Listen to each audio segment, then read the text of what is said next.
Magandang buhay mga bata!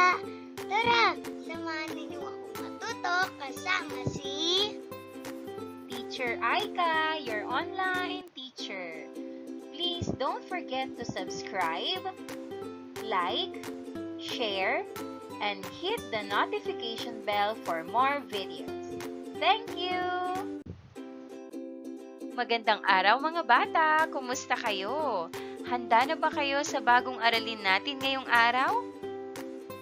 Ang ating aralin ngayong araw ay EBP 5, Home Economics, Milk-Based, Week 7 to 8. At ito ay may kinalaman sa pagsasagawa ng pagluluto. Muli, ako si Teacher Aika, ang inyong magiging guro. Simulan na natin!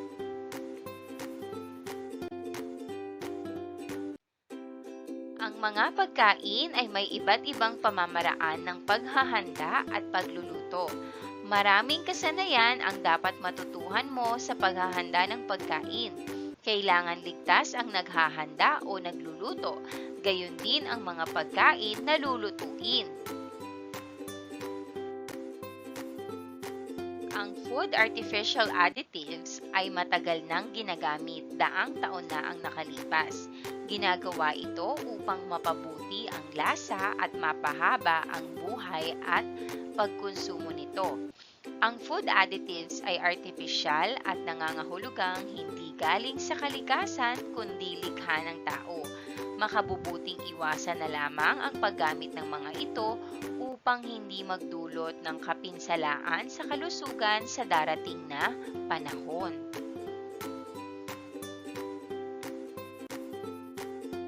Narito ang mga pamamaraan sa paghahanda ng pagkain. Number 1, ihanda ang recipe. Number 2, piliin ang tamang dami at uri ng pagkaing kailangan ng pamilya. Number 3, oras na ilalaan sa pagluluto. Tiyaking tama ang ilalaang oras sa paghahanda ng pagkain upang maging komportable at ligtas sa anumang sakuna. Number 4, ihanda ang mga kasangkapang kailangan tulad ng mga sumusunod. Mga panukat, iba't ibang laki ng kutsilyo, salaan, sangkalan, sandok, siyense, kutsarol, abrelata, kaldero, kawali, colander, tray at palanggana.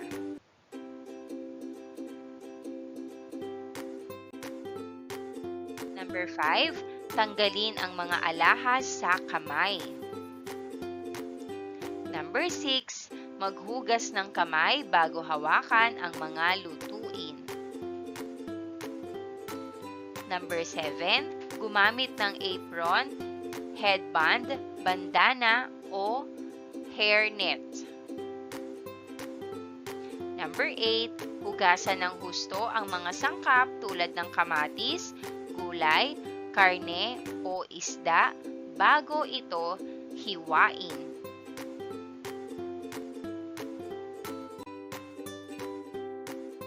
Number 9, ilagay ang mga sangkap na may wastong sukat at dami. Number 10, gumamit ng pot holder sa paghawak ng mga kaldero o kawali. Number 11, panatilihing malinis ang pook gawaan. Number 12, takpan ang mga ilulutong pagkain. Number 13, gawing kaakit-akit, masarap at masustansya ang pagkaing iluluto. Narito naman ang mga kaugaliang pangkalusugan at pangkaligtasan. Number 1, malinis. May sapat na liwanag at ventilasyon ang silid-lutuan o kusina. Number 2, maging maingat sa paggamit ng matutulis at matatalim na kagamitan. Number 3, iangkop ang temperature ng paglulutuan para maiwasan ang pagkasunog ng pagkain. Number 4, ilayo ang mukha sa kaldero o kawaling may takip kung iaangat ang takip. Number 5, takpan ang mga sangkap na niluluto. Number 6, tiyaking maayos ang kalang gagamitin.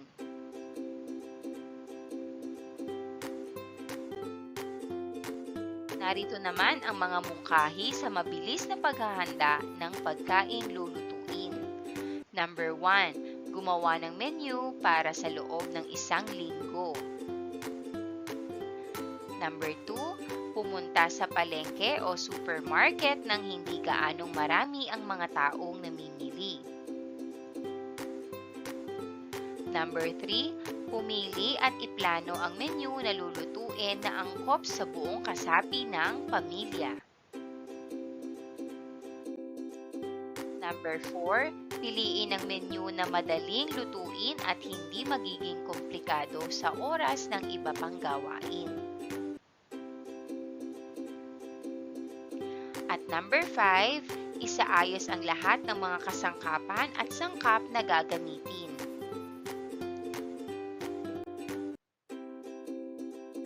Talakayin naman natin ang food artificial additives na dapat iwasan. Number 1, artificial sweeteners.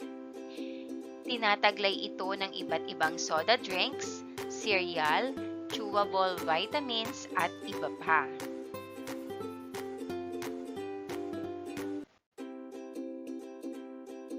Number 2, high fructose corn syrup. Karaniwang mayroon nito ang mga processed foods, flavored yogurts, canned vegetables, cereals, candy, mga tinapay.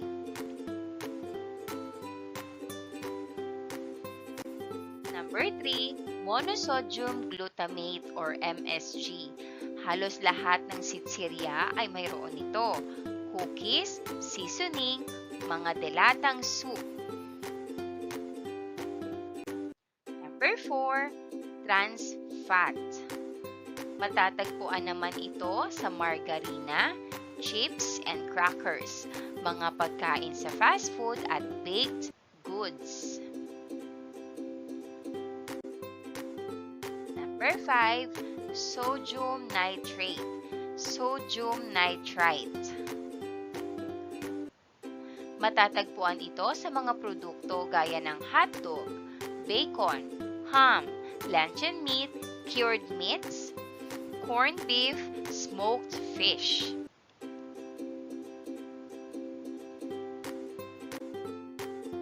Number 6, potassium bromate. Makukuha naman ito sa mga tinapay.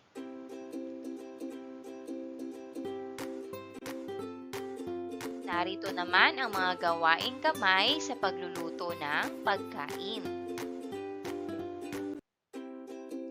Number 1, pagtatalop. Ito ay pag-aalis ng balat gamit ang maliit na kutsilyo. Number 2, pagbabalat. Ito ay pag-alis ng balat gamit ang kamay. Number 3, paghihimay. Paghihiwalay sa mga pinong bahagi ng nilutong pagkain gamit ang kamay. Number 4, paghihiwa. Pagputol ng mga pagkain upang lumiit gamit ang kutsilyo.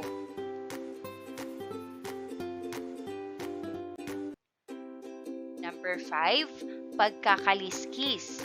Ito ay pag-aalis ng mga kaliskis ng isda gamit ang kutsilyo.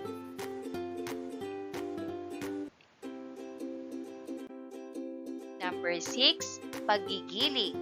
Ito ay pagpino ng pagkain gamit ang gilingan.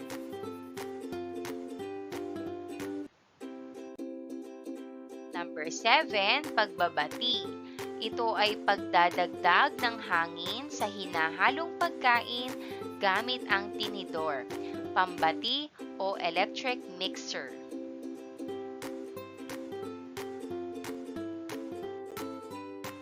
Number 8, pagsasala. Ito ay paghihiwalay ng likido sa buong laman ng sangkap.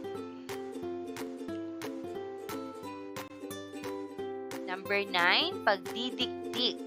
Ito ay pagbabayo ng mga sangkap gamit ang almires, tulad ng mani, paminta, ulo ng hipon. Number 10, paghahalo.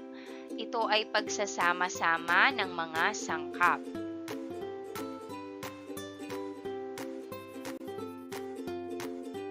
Narito naman ang mga paraan ng pagluluto. Number 1, paglalaga. Ito ay pagpapakulo ng pagkain sa maraming tubig.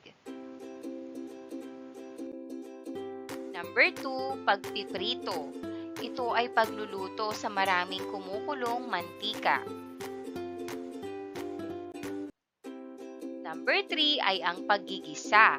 Ito ay pagluluto sa konting mantika ng bawang, sibuyas o iba pang sangkap bago ihalo sa pangunahing sahog.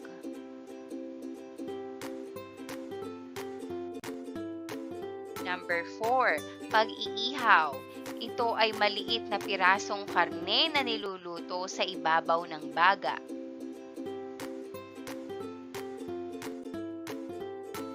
Number 5, paglilitsyon.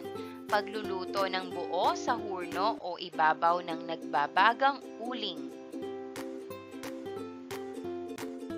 Number 6, pagpapakulo. Pagpapainit ng likido hanggang sa temperaturang 100 degrees Celsius.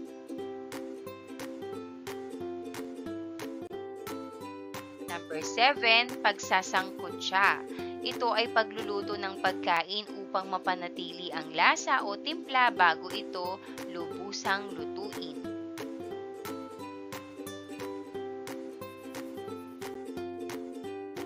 Number 8, pagpapasingaw. Ito ay pagluluto sa pasingawan ng mga pagkain tulad ng siopaw at siomai. Number 9, paghuhurno. Ito ay pagluluto gamit ang oven tulad ng pandesal, cake at iba pa. Ang paghahanda ng hapagkainan ay isang napakagandang karanasan na dapat matutuhan ng sinuman. Kahit isang simpleng pagsasalo-salo, kailangang maging malikhain at maayos upang maihain ang mga pagkain ng kaaya-aya at katakam-takam. Sa araling ito ay iyong matututunan ang mga paraan upang maging kaakit-akit ang paghahanda ng pagkain.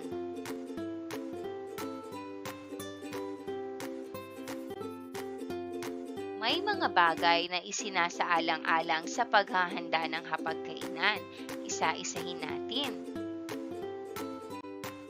Narito naman ang mga wastong pamimili ng pagkain. Number 1, punasang mabuti ang mesa ng malinis na basang-basahan, patuyuin ito.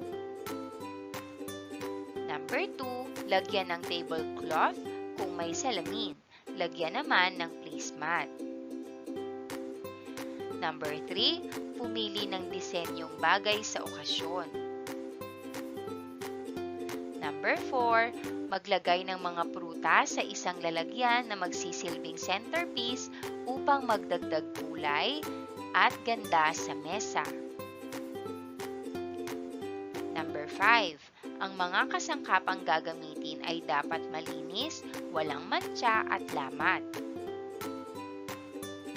Number 6, ang table appointments ay inihahanda ng una upang maisaayos ng mabuti.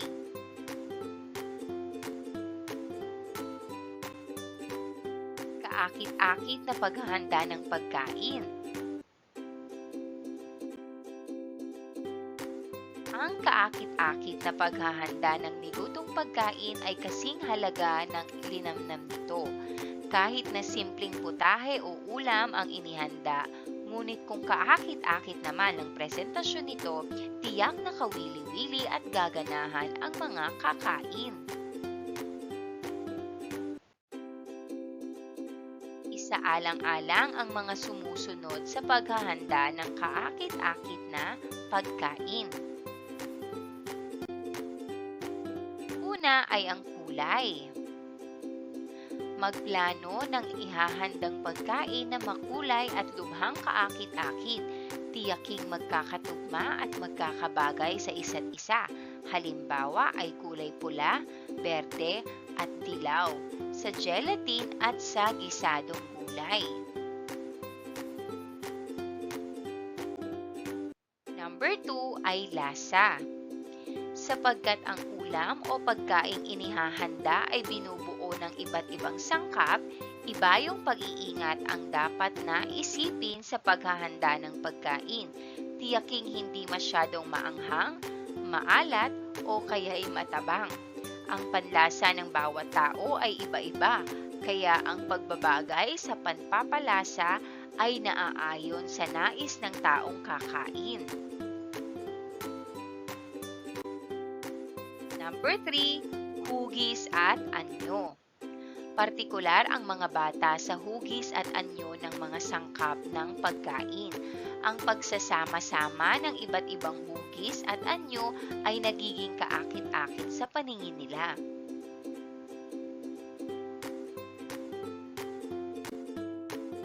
Ika-4 ay ang pagkakaiba-iba ng texture. Ang texture ng pagkain ay iba-iba, maaaring malambot, malutong, gaya ng carrot stick, pipino stick, mamasa-masa, malambot at chewy. Ika-5 ay ang temperature. Ang ihahandang pagkain ay maaaring mainit at malamig. Ihain ang pagkain malamig kung ito ay dapat na malamig gaya ng salad at mainit kung ito ay dapat na mainit gaya ng soup. Narito naman ang pagdudulot ng pagkain sa iba't ibang estilo. Number 1, estilong Filipino. Ang lahat ng pagkain ay nakalagay sa bandehado o serving dishes at nakaayos sa gitna ng mesa. Ang bawat pagkain ay ipinapasa sa mga kumakain at naglalagay sa sariling pinggan.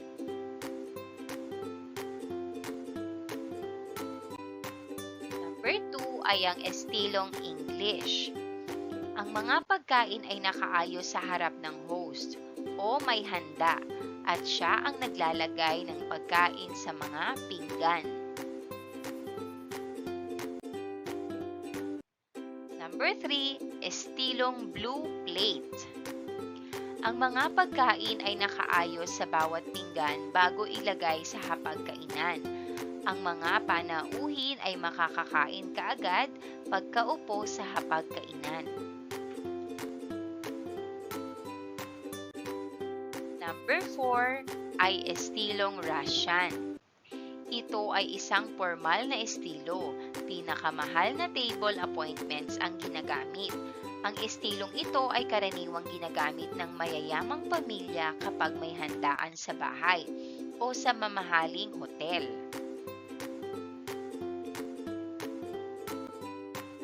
Number 5 ay ang estilong buffet. Ito ang pinakamaginhawang gamiting estilo kapag maraming panauhin. Ang mga pagkain ay nakaayos sa mesa, mga pinggan, kubyertos, tasa, platito at baso. Ang mga panauhin ang bahala sa kanilang sarili na pumili ng kanilang kakainin.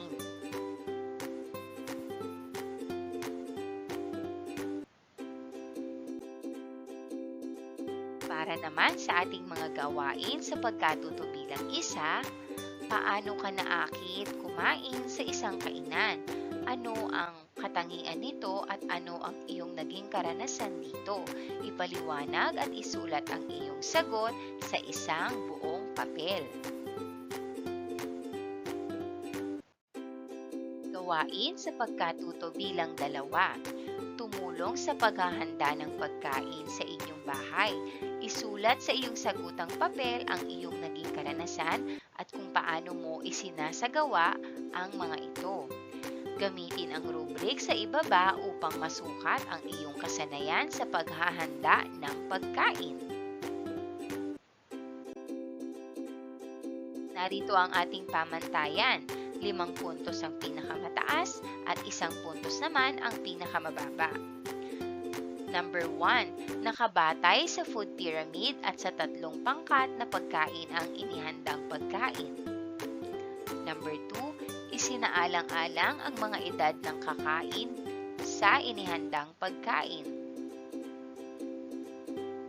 Number 3, nasa budget ng pamilya ang nakatalang mga putahe sa inihandang pagkain.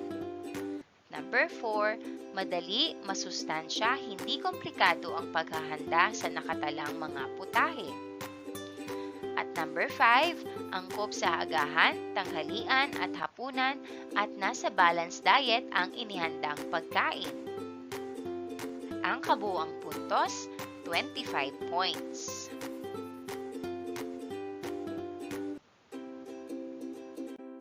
Gawain sa pagkatuto bilang 3. Tukuyin kung ang mga sumusunod na sitwasyon ay nagpapakita ng pagsunod sa mga panuntunang pangkalusugan sa paghahanda at pagluluto ng pagkain. Iguhit ang masayang mukha kung nagpapakita ng panuntunang pangkalusugan at malungkot na mukha kung hindi. Number 1, ugaliing ang paghuhugas ng kamay bago humawak sa mga sangkap ng lulutuin. Ang sagot, masayang mukha. Number 2, gumamit ng mapurol na kutsilyo si Kayla sa paghihiwa ng mga gulay upang hindi siya mahiwa o masugatan sa paggamit nito. Ang tamang sagot, malungkot na mukha. Number 3, tiniyak muna ni Isa na maayos ang kalan na kanyang gagamitin bago siya magsimula sa pagluluto. Ang tamang sagot, masayang mukha. Number 4, inilalayo niya ang kanyang mukha sa kalderong may takip kung iaangat niya ang takip nito upang hindi masingawan ang kanyang mukha. Ang tamang sagot, masayang mukha. Number 5, tinatakpan ang mga sangkap ng ilulutong pagkain upang hindi ito madapuan ng langaw o ng iba pang insekto. Ang tamang sagot, masayang mukha. At dito nagtatapos ang ating aralin sa EPP 5, Home Economics 5, Math-Based, Week 7 to 8. Ito ay tungkol sa pagsasagawa ng pagluluto. Binabati kita dahil sa napakahusay mong pagsagot sa mga tanong. Muli, ako si Teacher Aika, ang inyong guro. Hanggang sa muli nating pagkikita, paalam!